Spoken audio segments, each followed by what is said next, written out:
हैं। आज का ये क्लास इंग्लिश ग्रामर का होने वाला है, जिसमें हम लोग पढ़ने वाले हैं काइंड्स ऑफ नाउन के एक तीसरा टॉपिक, जिसको हम लोग बोलते हैं कलेक्टिव नाउन। ये काइंड्स ऑफ नाउन कौन सा चल रहा है, मॉडर्न या ट्रेडिशन? तो बिल्कुल लिखा हुआ है ट्रेडिशनल। ट्रेडिशनल का मतलब परंपरागत, जो हम लोग पीछे से पढ़ते आ रहे हैं। प्रीवियस क्लास में हमने पढ़ा था कॉमन नाउन को। ओके, आज हम लोग पढ़ने वाले हैं किस चीज को, कलेक्टिव नाउन को। कलेक्टिव नाउन को बोलते हैं समूहवाचक संज्ञा, ठीक है ना। क्या बोलते हैं, समूहवाचक।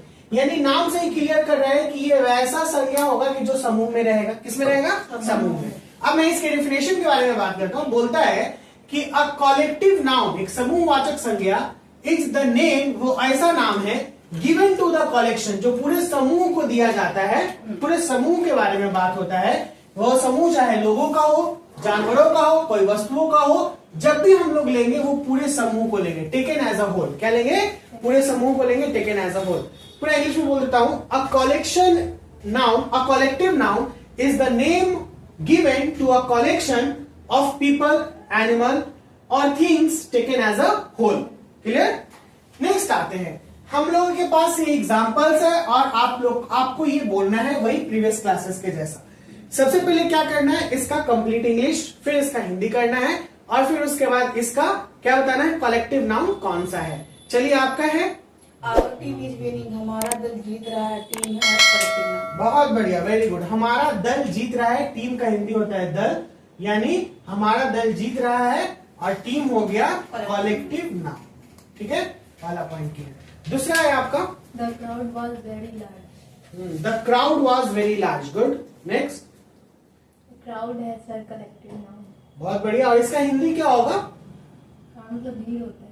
ठीक है, पूरा हिंदी कीजिए। ये कलेक्टिव नाउन हो गया। ये भी बहुत बड़ा है। हाँ, ये बहुत बड़ा था, ठीक है ना। ये है था में was, the crowd was very large. It's mean, imagine कीजिए कि आप गांधी मैदान में गए हो, पुस्तक मेला लगा हुआ है, तो गांधी मैदान में पुस्तक मेला आप देखने के लिए गए हो, ठीक है ना। और पुस्तक मेला जब देख रहे हो तो बहुत भीड़ लगा हुआ है। क्या लगा हुआ है, बहुत भीड़। और घर आते हो तो कहते हो यार the crowd was very large. नहीं, ये वर्ड हम लोग इस्तेमाल कर सकते हैं स्पोकन में, the crowd was very large. Okay, our team is winning. जैसे कल के परसों के मैच में इंडिया हार गया बहुत बुरे तरीके से, तो हम लोग क्या लिखेंगे, our team is losing.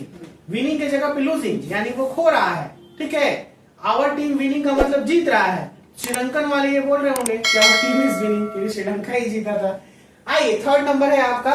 This class है 30 स्टूडेंट। इस क्लास में 30 विद्यार्थी हैं। बहुत बढ़िया। क्लास हो गया, क्लास हो गया कलेक्टिव नाउन। चलिए, सही है, बिल्कुल सही है, समझ में आ रहा है। एंड आपका है अगला वाला, The furniture is furniture. The furniture is old. बहुत बढ़िया। ये फर्नीचर बहुत पुराना है। ठीक है, बहुत पुराना है, लेकिन ठीक है। इसमें कलेक्टिव नाउन कौन हो जाएगा निस? फर्नीचर। Furniture, very good. ये फर्नीचर क्या हो गया, कलेक्टिव नाउन हो गया।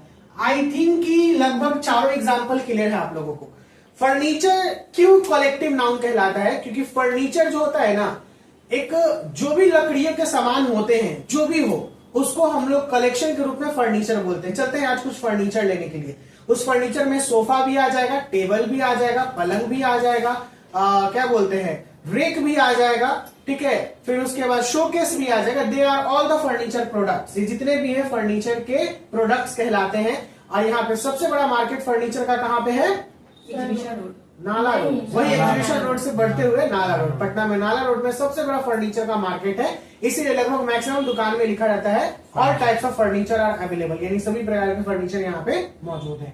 इस बात में कोई परेशानी? थोड़ा सा और आगे बढ़ते हैं। सब more example of collective noun, कुछ कलेक्टिव नाउन के और एग्जाम्पल। पहला बोल रहा है मॉब। मॉब का मतलब क्या होता है, भीड़। इसीलिए एक वर्ड आता है, आपने बहुत बार सुना होगा कि मॉब लीचिंग हो गया। ठीक है ना, मॉब लीचिंग का मतलब पता है क्या होता है, बहुत कॉमन वर्ड है और हमेशा न्यूज में ये वर्ड आते रहता है। मॉब लीचिंग आपने सुना होगा बहुत बार। इस वर्ड को पता है या नहीं कि मॉब लीचिंग क्या होता है? मॉब लीचिंग का मतलब होता है कि गुस्साए भीड़ ने किसी को मार दिया। जैसे कोई पॉकेट मार होता है, तो पॉकेट मार अगर पॉकेट मारी करते हुए किसी सामान को चुराते हुए पकड़ा जाता है, तो भीड़ में अगर पकड़ा जाता है तो भीड़ उसको बहुत मार मारता है। हाँ। और मारते मारते अगर वो मर गया तो वो कहलाता है मॉब लीचिंग। क्या कहलाता है, मॉब लीचिंग। ठीक है ना। मॉब लीचिंग का जनरली कोई केस नहीं होता है, लेकिन हाँ, अगर उस प्रत्यक्षदर्शी के रूप में जो अगर कोई पार्टिकुलर लोगों के बारे में बात करते कि नहीं इसने बहुत ज्यादा मारा है, या फिर कैमरे में कैद हो जाए, तो उसके ऊपर केस हो सकता है। लेकिन जनरली भीड़ किस किस को पकड़ेगा, मॉब लीचिंग एक नॉर्मल होता है। नेक्स्ट आते हैं टीम। टीम का मतलब क्या होता है? दल। क्लास का मतलब भीड़। भीड़। ये क्लास को एक वर्ग भी हम लोग बोलते हैं और जनरली भीड़ के कलेक्टिव नाउन में भीड़ के रूप में जाना जाता है, क्योंकि अगर क्लास चलता है तो उसमें भी ढेर सारे स्टूडेंट होते हैं, स्टूडेंट का भीड़ होता है। ओके। हर्ड का मतलब झुंड। बोलो क्या बोलो? झुंड। टीम का मतलब समूह भी हो सकता है। हाँ, टीम का मतलब समूह हो सकता है, लेकिन जनरली दल बोलते हैं, ठीक है ना, ये शुद्ध भाषा। हर्ड का मतलब झुंड, बंच का मतलब गुच्छा। गुच्छा, क्राउड का मतलब भीड़। भीड़, आर्मी का मतलब सेना। कैटल मवेशी। मवेशी यानी कैटलों का, मवेशियों का झुंड, जानवरों का झुंड। फैमिली का मतलब परिवार। परिवार। फ्लॉक का मतलब झुंड। झुंड। लगेज का मतलब सामान। फर्नीचर का मतलब मेज। मेज, कुर्सी, टेबल, कोई भी लकड़ियों का सामान जो हो जाएगा वो। अब यहाँ पे सबसे इंपॉर्टेंट रूल आया है जो आपके कंपटीशन के एग्जाम में पूछ सकता है, बोर्ड के एग्जाम में एरर दे सकता है। कलेक्टिव नाउन ऑलवेज सिंगुलर होते हैं, यानी हमेशा ये सिंगुलर होते हैं, यानी इसमें इज ही लगेगा, एम लगेगा, आर का यूज नहीं होगा, ठीक है ना, ये याद रखिएगा। कलेक्टिव नाउन ऑलवेज सिंगुलर होते हैं, तो कभी भी कलेक्टिव नाउन का अगर मिलेगा आपको कि कलेक्टिव नाउन है, तो उसके बाद जो वर्ब लगेगा वो सिंगुलर लगेगा। इनके साथ सिंगुलर वर्ब का यूज होता है, ठीक है, ये याद रखना है, हमेशा सिंगुलर वर्ब का। देखिए सिंगुलर वर्ब लगाया है, यहाँ सिंगुलर वर्ब लगाया है, सिंगुलर लगाया है, सिंगुलर लगाया है, ठीक है। लेकिन कभी कभी प्लूरल वर्ब भी लगता है, कभी कभी। अगर आवर टीम इज आर कर दिया तो यहाँ पे भी हम लोग लिख सकते हैं हमारा टीम इस वर्ड से रिलेटेड है, कभी कभी आर लगा देगा तो उसको भी हम लोग ओके कर सकते हैं कि ये सही है, लेकिन मोस्ट ऑफ केसेस में सिंगुलर होता है। The class are reading Shakespeare, यानी ये जो वर्ग है, क्योंकि ढेर सारे लोग हैं वो शेक्सपियर पढ़ रहे हैं। कोई परेशानी क्या? No. नहीं ना, समझ में आया अच्छे से? कोई दिक्कत उसमें आर लगेगा सर इज और आर दोनों लग सकता है यहाँ पर, ठीक है ना, क्योंकि मैंने अभी जस्ट बताया, पर कभी कभी प्लूरल वर्ब भी लगता है। सिंगल प्लूरल में सर वो आवर, ये जो आर आर कहाँ से? हाँ, इज, एम, हैज, हैव ये सब लग जाता है, बहुत सारे सिंगुलर होते हैं, लेकिन प्लूरल पकड़ में आ जाएगा आपको कि सिंगुलर क्या होता है, प्लूरल क्या होता है। जब हम सिंगुलर प्लूरल पढ़ाएंगे ना तो उस समय में हम बता देंगे। फर्स्ट वाला में भी आर लगेगा। हाँ, फर्स्ट कहे तो कि ये दोनों एग्जांपल इसी को लेके लिए है कि कभी कभी प्लूरल वर्ब लगता है, तो यहाँ पे ले लिया, लेकिन मोस्ट ऑफ केसेस में क्या लगेगा? सिंगुलर लगेगा। जहाँ पे सिंगुलर होगा उसको आप राइट कर दीजिएगा। कभी कदार प्लूरल भी ले सकता है, कोई दिक्कत क्या? नहीं। अब आपको यहाँ से मैं एक होमवर्क देना चाहता हूँ, देखिए इस पे आपका होमवर्क है, HW बेस्ड है। कहेगा सर ये कैसे बनाएंगे हम, तो मैं एक एग्जांपल दे देता हूँ। मान के चलते हैं हर्ड, झुंड किस में लगता है? झुंड किस में लगता है? हाँ, जानवरों में लगता है, पक्षियों में लगता है, ये सब में झुंड लगता है, ठीक है।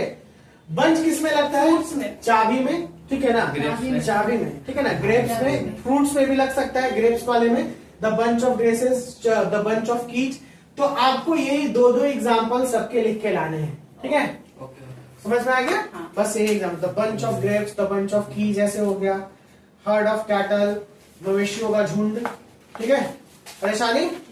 चलिए इसके बाद हम लोग WM सेक्शन ले लेते हैं। स्टूडेंट आई होप कि ये क्लास आपको समझ में आया हो अच्छे से, कोई परेशानी नहीं हुई हो, होमवर्क भी पता चल गया हो। अगर आपको भी क्लास समझ में आया तो प्लीज वीडियो को लाइक कर लीजिएगा, चैनल को सब्सक्राइब कर लीजिएगा फॉर फर्दर वीडियोस के लिए। बहुत जल्द मिलते हैं नेक्स्ट वीडियो के साथ। Bye bye, take care, see you soon.